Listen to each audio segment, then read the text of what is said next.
Welcome back. This week we dove into Pixel Heroes, a Web3 RPG that takes classic quest-driven experience and wraps it in charming pixelated aesthetic. Whether you're here for the loot, the exploration, or just the nostalgia of pixel art, Pixel Heroes promises an engaging mix of challenges and rewards. Let's break down what our community had to say about this retro-inspired adventure. First up, player engagement. Most players spent at least 2 hours of the game, with 58% sticking around longer. That's a great sign for how immersive the gameplay can be. However, some players mentioned difficulty spikes and grind-heavy mechanics left them feeling a little less enthusiastic. One tester remarked, "You can be actively stuck on some bosses for hours, which might put off impatient players."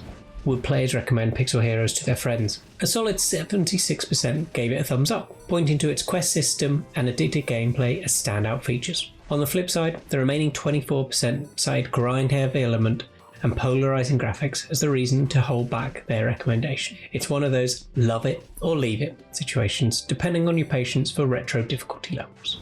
Let's talk ratings. Pixel Heroes scored consistently across the several categories. Ease of access got 7.7. Players appreciated the smooth onboarding, though some felt the game could do a bit more to explain the deeper mechanics. Control scored 7.9, solid and intuitive, with few complaints overall. Graphics got a 7.6. Opinions were divided, with some loving the retro style while others wanted more polish. Core gameplay loop got 7.8. A mix of exploration, loot correction, and combat kept players coming back. Story scored 7.5. A bit of a mixed bag. While the story adds context, some felt it needed stronger integration with the gameplay. Weapons variations. 7.8. Players enjoyed the options available, but called for more diverse weapons and class-based gameplay. Here's where things got a little interesting.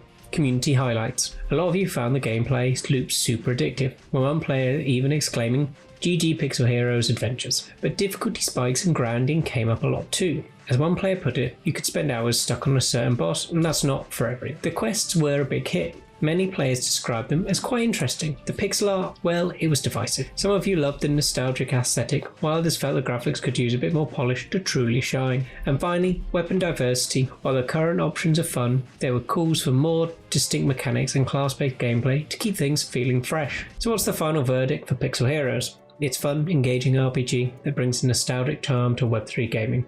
Sure, it has its flaws, grind-heavy mechanics, some difficulty spikes, and has room for improvement in terms of weapon diversity, but the core gameplay and quests are solid enough to keep people hooked. If you're looking for a retro RPG within the Web3 twist, Pixel Heroes could be worth a try. Let me know in the comments, do you think the game hits the mark, or does it still need a little bit more to level it up? Don't forget to like and subscribe, and stay tuned for more community game reviews. And if you want to join us, make sure to head over to Discord, where you can play a new game with us every week. Until next time, keep grinding, keep looting, and may your pixelated heroes conquer every quest. Remember to play games you enjoy.